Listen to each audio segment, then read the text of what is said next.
Hey guys, Cole from EFS. We've got a 79 series single cab on the hoist. We're going to put a suspension kit in it. And we're going to go run through why we choose certain part numbers for certain applications. As you can see, this thing's got a bar, winch, it's pretty heavy on the front. So we'll use our TLC 103 HDEs. So let's get to fit this thing up, take some measurements. Now, before you do any suspension lift, it's imperative that you take a standard hub to guard measurement. Not a rim to guard, but a centre of hub to guard. That's where 99% of the people take their references.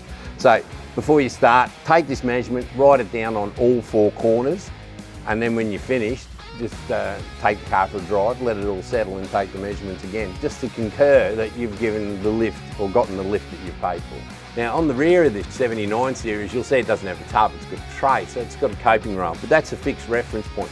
So what we'll do is I'll take a measurement from the centre of the hub once again to the edge of the coping rail. You know, within a couple of millimetres, it's not an exact science. So we'll just take that measurement, write it down, and then after the suspension's been fitted, we'll retake this measurement and jot it all down.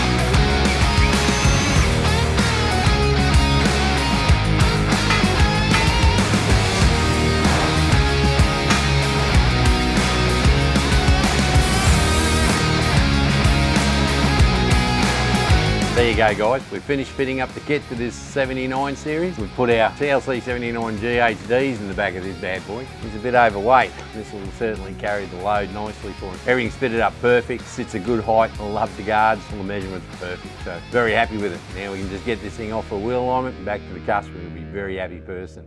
Thanks for watching.